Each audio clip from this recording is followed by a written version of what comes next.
on commence les news de ce soir avec du taekwondo JO 2020. Cheikh Cissé et Ruth Bagby se préparent à l'INSEP. Cheikh Cissé et Ruth Bagby, deux des 4 qualifiés de la Côte d'Ivoire pour les Jeux Olympiques 2021, sont actuellement en France pour poursuivre leur préparation. Depuis une semaine, ils ont pris leur quartier à l'INSEP où ils accélèrent leur préparation sous la houlette de l'Espagnol Rosendo Alonso Tapia, l'entraîneur de l'équipe de France. L'accent est mis sur les techniques de combat afin de permettre aux 2 champions ivoiriens de se remettre progressivement dans le bain après la longue période d'inactivité due au coronavirus. Un mot d'orientation, première réussie pour la FICO. La Fédération ivoirienne de course d'orientation a organisé le samedi dernier au Jardin botanique de Bingerville sa première activité sportive. Séry Jean-Charles s'est adjugé le trophée de la première course. L'athlète de la formation Cocody Course d'orientation est le premier à avoir franchi la ligne d'arrivée en 23 minutes 42 secondes 17 centièmes.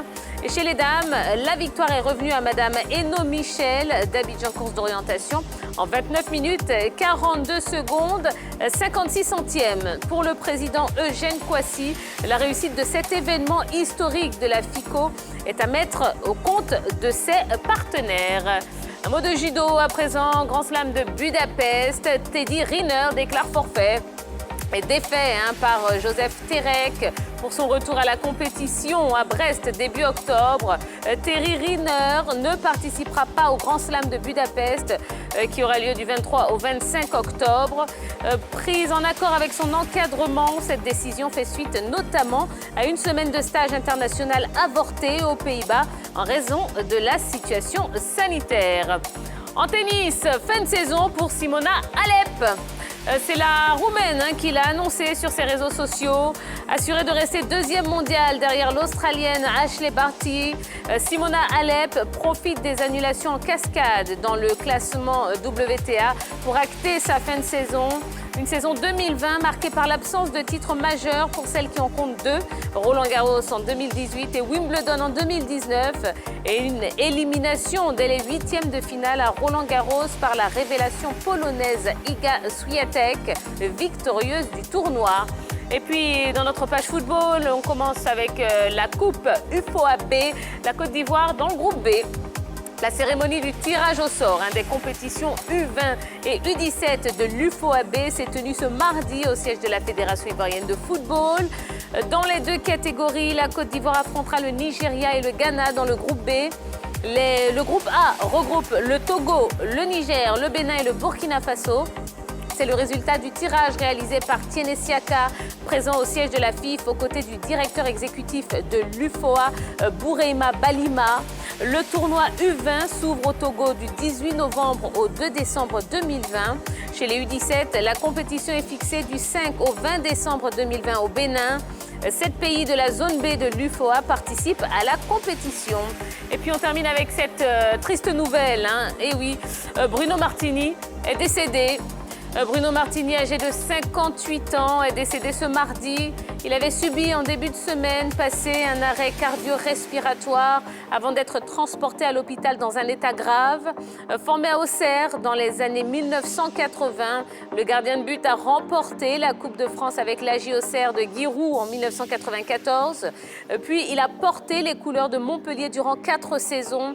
Bruno Martini a aussi connu l'équipe de France avec 31 sélections entre 87 et 96 et des participations à l'Euro 92 et 96. Par la suite, il deviendra membre de la direction technique nationale à l'arrêt de sa carrière en 1999 et fut notamment de l'aventure des Bleus, champions d'Europe en 2000 comme entraîneur des gardiens. Et bien voilà un petit peu l'essentiel de l'actualité sportive du jour. Retrouvons tout de suite la grande team. Bonsoir la grande team. Bonsoir Tia. Comment allez-vous? Bonsoir Tia. Très bien, ça va. Super bien. Ça va? Oui, la forme? Ouais. Oui, parce qu'on a encore beaucoup de choses. Un très beau programme qui nous attend jusqu'à 22h. On est en direct avec les téléspectateurs qui nous suivent un petit peu partout, d'Afrique, d'Europe, du monde entier. Bah oui, grâce à l'application RTI Mobile. Et on vous en remercie. Alors, petit tour de table, premier tour de table, j'ai envie de dire, de la soirée en ce qui concerne ce LGT News. Qu'est-ce que vous retenez ou plutôt, quel complément d'information est-ce que vous avez à nous donner, monsieur Yves Boris? Allez, on va parler de taekwondo. On va s'intéresser à nos 2 champions ivoiriens. Il s'agit de Cissé Cheikh Salah et de Rugbabi, 2 représentants ivoiriens aux Jeux Olympiques à Tokyo, de Tokyo 2021. Ils sont en pleine préparation de cette compétition. Les 2 taekwondoïs ivoiriens sont en France. Ils travaillent sous la houlette, je vais dire sous la supervision du coach de l'équipe de France qui se nomme Rosendo Alonso Tapia. Les 2 Ivoiriens qui ont fait la fierté de la Côte d'Ivoire lors des Jeux Olympiques au Brésil en 2016 et qui nous ont ramené des médailles, dont je parlais de l'or pour Cissé et puis du bronze pour Rugbabi, veulent rééditer ces mêmes performances l'an prochain à Tokyo. Et donc, ils sont en train d'accentuer leur préparation histoire d'être prêts le jour de cette compétition. Ce qu'il faut savoir, c'est qu'ils sont en train de s'entraîner aux côtés d'autres champions, tels que le champion du monde gabonais Anthony Obam, la gabonaise Maria Mouega et la française Marlène Arnois. C'est une très bonne chose pour nos athlètes, pour nos champions, parce que se frotter dès les préparations à ce genre d'athlètes, ça veut dire qu'on va gagner d'abord en confiance, il n'y aura pas d'effet de surprise, et puis on va gagner en expérience. Et on espère qu'en 2021, l'année prochaine à Tokyo, ils rééditeront cette même performance. On espère que Cissé va garder son or, et puis Ruth va en gagner aussi. Et ben voilà, oui, absolument. Hein, et on est très, très, très, très fiers de nos athlètes. Ils font la fierté de la Côte d'Ivoire et ben on est là, on les suit. Hein, on les suit avec beaucoup d'attention. On poursuit avec vous, Yellow. Oui, on restera dans le registre des arts martiaux. Si je vous dis 2,03 m, 130 kg environ, un judoka français, à qui pensez-vous? Henri Jo? Quoi? Judoka français. L'emblématique Teddy Riner. Exactement. Alors, le double champion olympique sera malheureusement le grand absent du Grand Slam de Budapest. Il faudrait savoir qu'il n'a pas eu un très bon début de saison puisqu'il a échoué face au judoka Joseph Terek lors des championnats français. Et pour cela, et en plus de la situation sanitaire, son staff a jugé bon qu'il ne participe pas au Grand Slam de Budapest, histoire de lui laisser le temps de retravailler, de retrouver son niveau d'antan. Alors, on le retrouvera certainement dans d'autres compétitions, mais pas dans le Grand Slam de Budapest. Alors, ce qu'il faudrait retenir de Teddy Riner lors ou durant 2006 jusqu'à 2019, ce sont 228 combats pour 219 victoires et 9 défaites. Pour l'année 2020, ce sont 2 défaites, notamment une au Grand Slam de Paris le 9 février 2020 et la seconde le 3 octobre récemment lors des championnats français. On espère que Teddy Riner se remettra rapidement en forme et pourra participer à d'autres compétitions. Quel athlète, ce Teddy Riner. Ouais. Quel athlète. En fait, j'ai cru que c'était moi. Non, non, s'il vous plaît. Avec les la description, non, ça n'allait pas avec vous. Hein. Vous faites 2,04 m, 130 kg. Parce que je suis assis quand je tiens debout. En vérité, je dois vous dire, hein, Oui. quand vous avez commencé le descriptif, j'ai pensé tout de suite à Ballot. Hein, Ça. Et puis finalement... Il viendra tout à l'heure et vous allez le lui dire.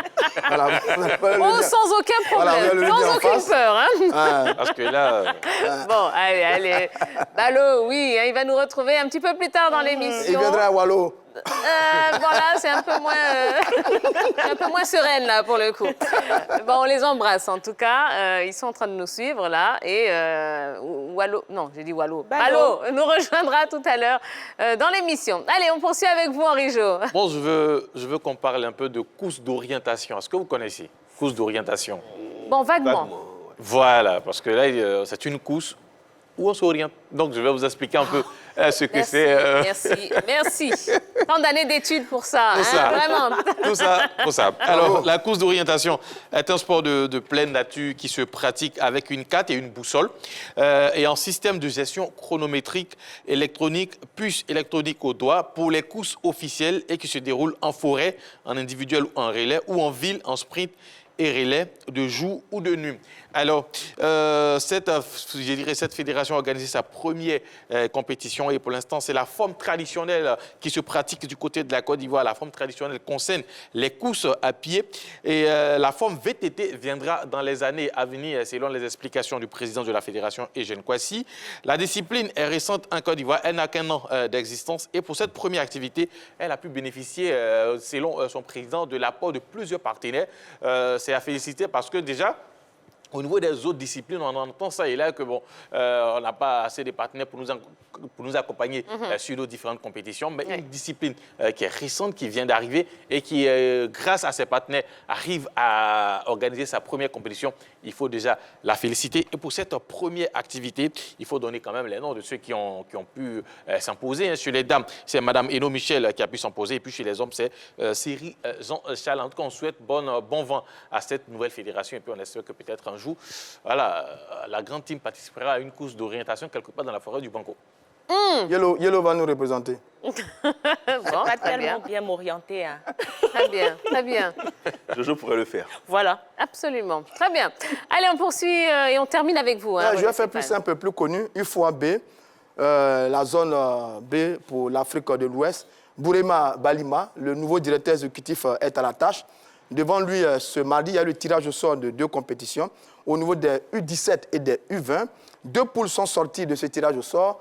Poule B, Côte d'Ivoire, Nigeria, Ghana. Poule A, Togo, Niger, Bénin et Burkina Faso. Les 2 poules sont valables pour les 2 catégories. Le tournoi U20 a lieu du 18 novembre au 2 décembre prochain et ce sera du côté du Togo. Celui des U17 du 5 au 20 décembre prochain du côté du Bénin. C'est une très très bonne nouvelle pour nos sélections des jeunes au niveau sous-régional qui vont donc reprendre du service au mois de novembre prochain. Je rappelle que le siège de l'UFOA B est logé au sein de la Fédération ivoirienne de football à Trècheville. Et sur les images du tirage au sort, Téné Chaka, qui a fait le tirage au sort, ancien joueur de l'ASEC Mimosa, qui fait partie de la génération de l'ASEC Mimosa et champion d'Afrique en 2015, eh bien, c'est lui qui a effectué le tirage au sort, repris donc des compétitions le mois prochain pour les U17 et les U20. Et bien voilà. Voilà un petit peu ce qui a fait l'essentiel de l'actualité sportive du jour. On va avancer puisqu'on a beaucoup de choses à vous proposer jusqu'à 22h. Et bien on est parti pour le focus.